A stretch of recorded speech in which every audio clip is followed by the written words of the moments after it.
देखिए, आज मैं त्रिकोणमिति 10th क्लास का ये चौथा नंबर जो सवाल है वहाँ से शुरू कर रहा हूँ। आप लोग ध्यान से देखेंगे। सवाल है, यदि 15 cot a बराबर 8, सवाल दिया हुआ, यदि 15 cot a बराबर 8 तो sin a और sec a का मान निकालें। sin a और sec a का मान निकालना है। ठीक है, तो इसको हम हल करते हैं। कैसे इसको हल करना है?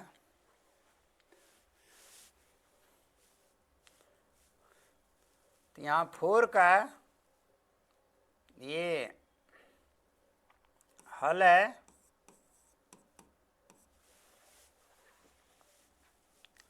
तो 15 cot a ये बराबर 8 दिया हुआ है।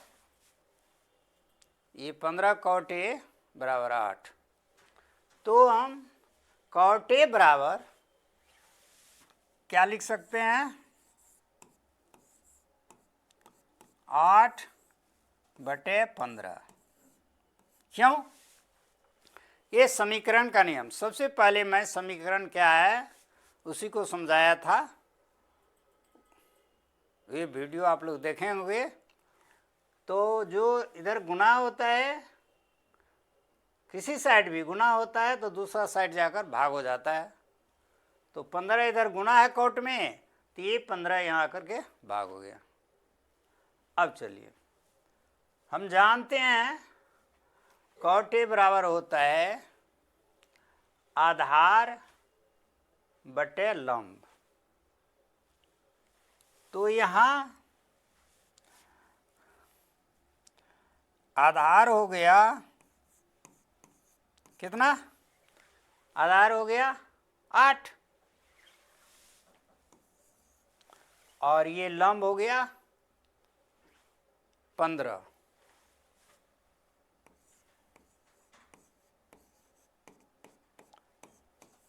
ये लंब हो गया 15। चलिए, तो अब क्या निकालना है? कर्ण निकालना है। तो पता है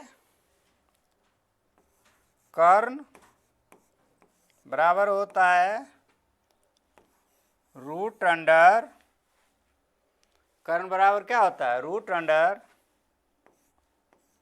लंब स्क्वायर प्लस आधार स्क्वायर, ये होता है। अब क्या करेंगे? लंब दिया 8, लंब 15 दिया है, तो 15 स्क्वायर प्लस 8 स्क्वायर, ये बराबर कितना आया? 15 का स्क्वायर 225 प्लस 8 का स्क्वायर होता है 8 8 64, ये बराबर हो गया। इसको हम जोड़ देंगे 225 में 64, तो कितना होगा? 289।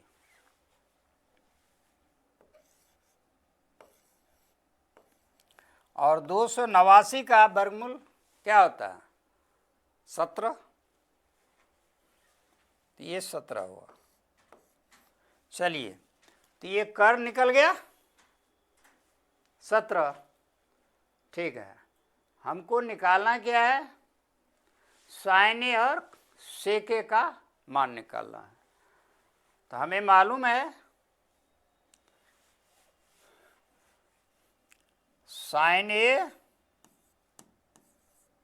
बराबर होता है लंब बटे कर्ण। sin a बराबर होता है लंब बटे कर्ण। तो ये हो गया लंब सामने में है 15 और कर्ण निकला है 17। ये हो गया 15/17।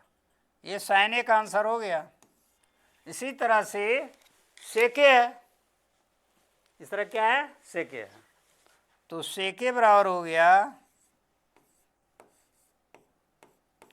सेके होता है कर्ण बटे आधार, तो कर्ण बटे आधार होता है, तो कर्ण है 17 और यहाँ आधार है 8, तो क्या हो गया 17/8, ये हो गया, ये सॉल्व हो गया। अब हम 5 नंबर का सवाल बताने जा रहे हैं। सवाल समझा दीजिए पहले, 5 नंबर क्या कह रहा है।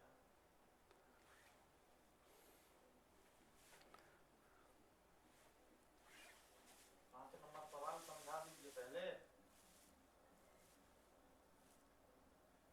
5 नंबर का सवाल समझा दीजिए क्या कह रहा है, तब मिटाइएगा। इरेजर है, हाँ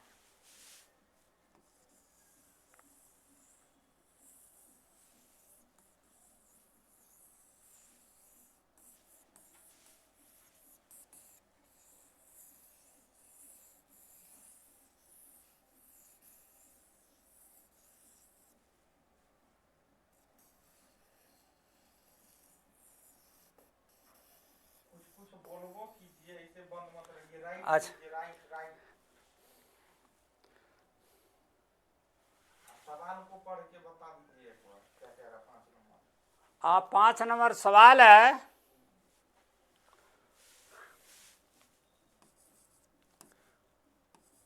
सवाल ये है,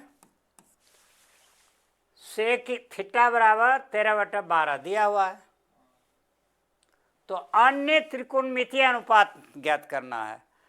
तो आपको मालूम है ना, त्रिकोणमितीय अनुपात जो है 6 है, पहले मैं बताया हूँ इसके बारे में, साइन, कॉस, टेन, कॉट, सेक और कोसेक।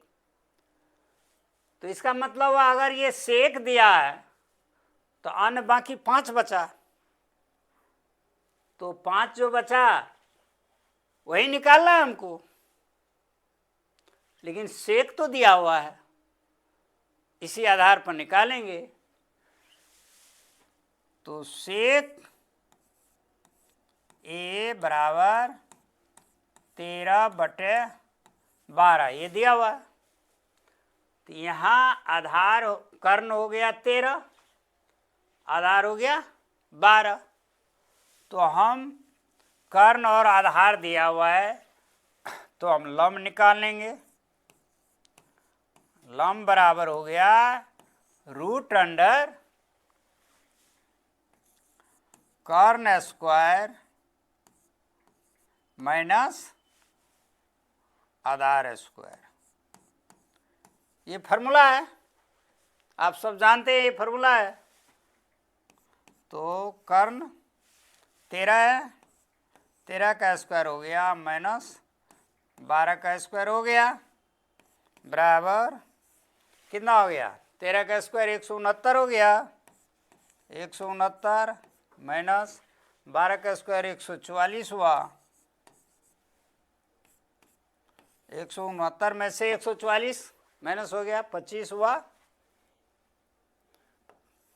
और ये 25 का वर्गमूल 5 हुआ, तो ये लंब निकल गया 5। चलिए अब लंब निकल गया, थोड़ा सा इस साइड उस साइड हो जाए, इस साइड उस साइड बच्चा लिख लेता है, देख लेता है। अब हम आगे अन्य त्रिकोणमितीय अनुपात ज्ञात करना है, सब निकल जाएगा। हमें पता है साइन ए बराबर होता है लंब बटे कर्ण, तो लंब यहाँ सामने में है 5 लिख दिया, और कर्ण दिया हुआ है यहाँ 13, तो 5/13 ये साइन हो गया। इसके बाद कॉस, कॉस ये होता है आधार बटे कर्ण। तो आधार यहाँ कितना है, ये 12 है, तो 12 हो गया, और ये कर्ण 13 हो गया। चलिए कैसे निकल गया। अब tan A, ये tan A मालूम है हमें लंब बटे आधार होता है, तो लंब कौन है यहाँ, लंब सामने में 5 है, 5 लिख दीजिए, और आधार भी यहाँ 12 दिया हुआ है, लिख दीजिए, हो गया। अब हम cot A लिखेंगे। cot A होता है आधार बटे लंब, तो आधार है 12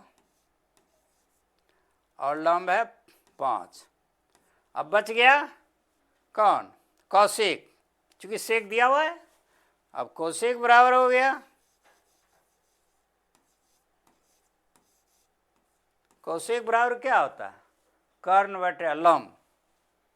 तो कर्ण कितना है 13, तो यहाँ 13 लिख दीजिए। लंब निकला हुआ है सामने में 5 लीजिए।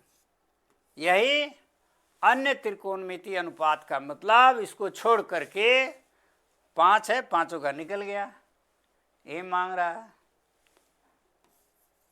यही सब आंसर हो गया सबका।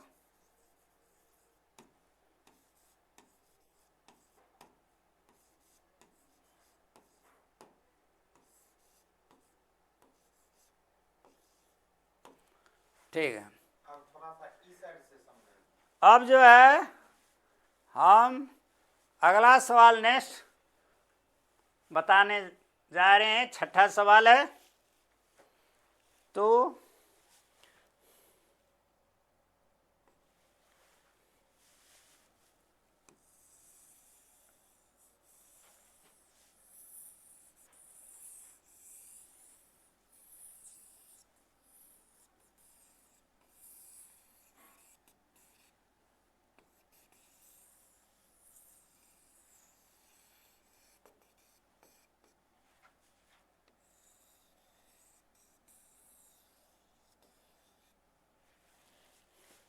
अब है अगला सवाल, ये छठा नंबर है।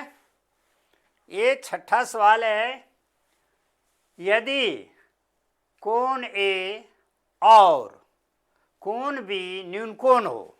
न्यूनकोण का अर्थ होता है 90 डिग्री से छोटा। सब जानते होंगे न्यूनकोण 90 डिग्री से छोटा कोण को न्यूनकोण कहते हैं। तो ये ए और बी जो कोण है वह 90 डिग्री से छोटा है, ठीक है।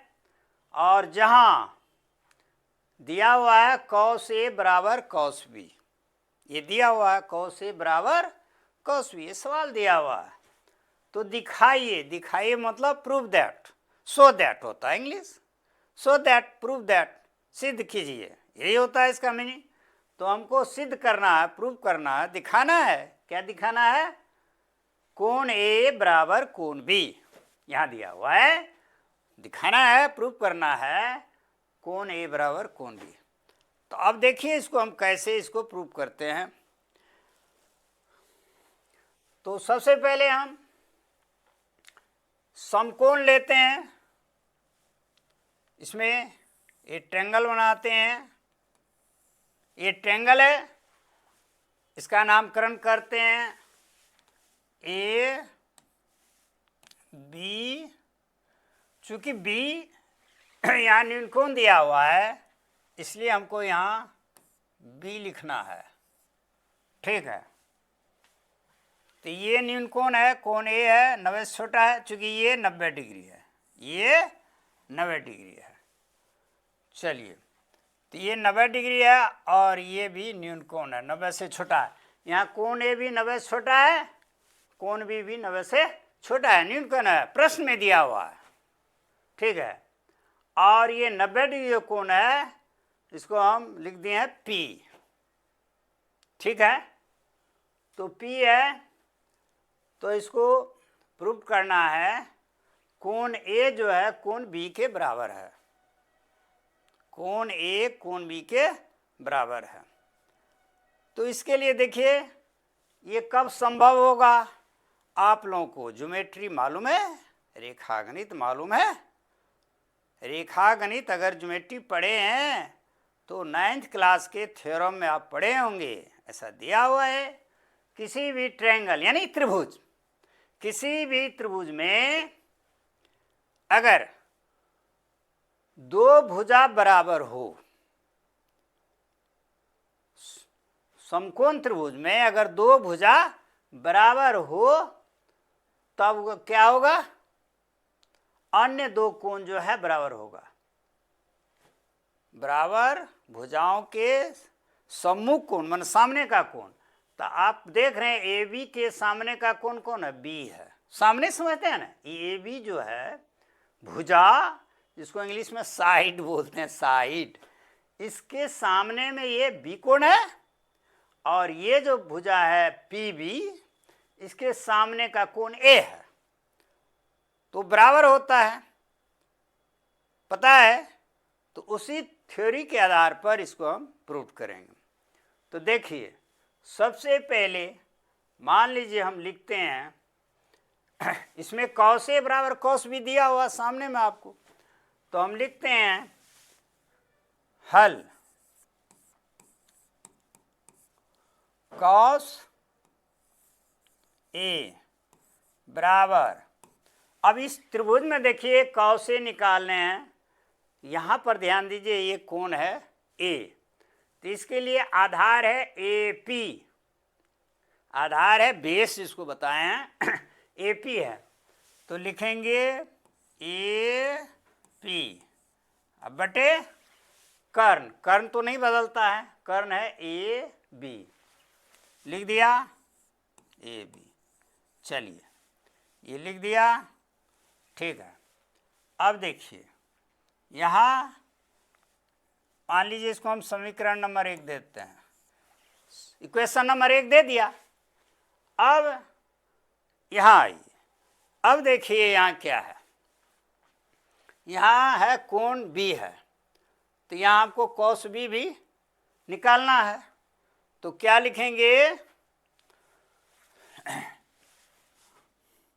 कॉस बी बराबर, अब यहाँ देखिए ध्यान से, यहाँ देखिए फिगर है, मेन चीज यहाँ है, ये प्रैक्टिकल, ये यहाँ बी कौन है, इसके लिए आधार कौन है पी बी, तो क्या लिखेंगे पी बी अब बटे कर्ण ए बी, कर्ण कौन हुआ ए बी हुआ, तो यहाँ हम लिख दिए ए बी। ये हुआ समीकरण नंबर 2। अब ध्यान दीजिए समीकरण 1 और 2 में क्या आप देख रहे हैं, आप देख रहे हैं ये प्रश्न में दिया हुआ है कॉस ए बराबर कॉस बी, तो समीकरण 1 और 2 में ध्यान दीजिए कॉस ए और कॉस बी बराबर दिया हुआ है, कॉस ए कॉस बी के बराबर दिया है, तो इसको हम लिख सकते हैं ए पी बटे ए बी बराबर पी बी बटे ए बी। क्यों, कॉस ए और कॉस बी बराबर दिया हुआ, जब ये बराबर दिया हुआ कॉस ए और कॉस बी, तो ये भी बराबर होगा, समीकरण का नियम है ए पी बटे ए बी बराबर। तो लिख सकते हैं हम समीकरण 1 और 2 से, 1 और 2 से, तो समीकरण 1 और 2 से, समीकरण 1 और 2 से हम क्या लिखेंगे, ए पी बटे ए बी बराबर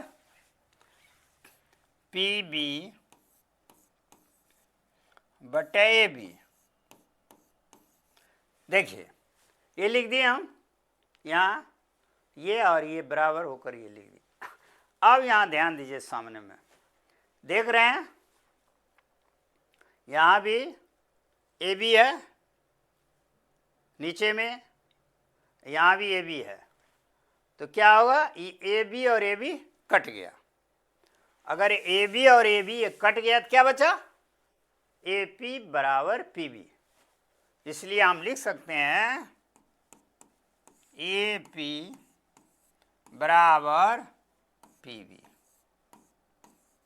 अब देखिए कैसे हुआ, आप लोगों को मालूम है मैथ में समीकरण का नियम है, ये बराबर जो होता है तो नीचे वाला नीचे से कट जाता है, ऊपर वाला ऊपर से कटता है, ऐसे काटा जाता है। तो ए बी कट गया तो क्या हुआ, ए पी बराबर पी बी सामने हुआ।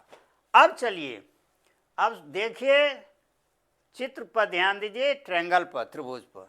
यहाँ देखिए ए पी सामने में ए पी है और बराबर किसके है, पी वी पर। यहाँ ए पी बराबर पी वी, ये देख रहे हैं इस त्रिभुज के दो भुजा बराबर हम प्रूव कर दिए, सामने में ए पी बराबर पी वी, ये प्रूव हो।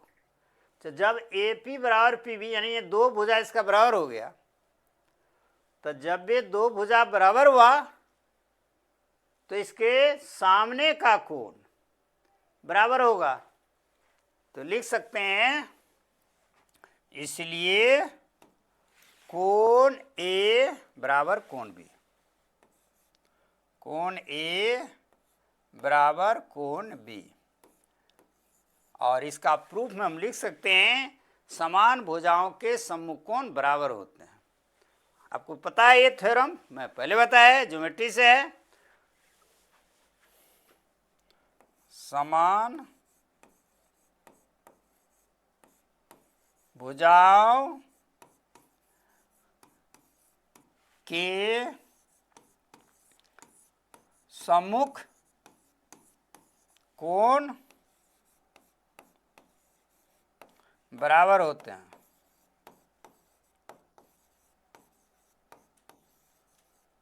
ये यहाँ लिख देना है, ये हमको यहाँ लिख देना है, समान भुजाओं के सम्मुख कोण बराबर होते हैं त्रिभुज में, इसलिए हम कोण ए बराबर कोण बी। ये प्रूव्ड हो गया। क्या हो गया, ये प्रूव्ड,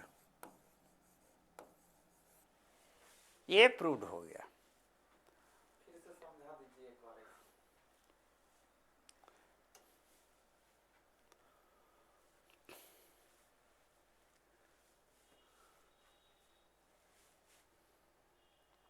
बंद कर दें? ए, काटिए मत आप गड़बड़। ना कल के लिए बोल दीजिए, अब कल ही करें। हाँ ठीक है, फिर अब कल मिलेंगे।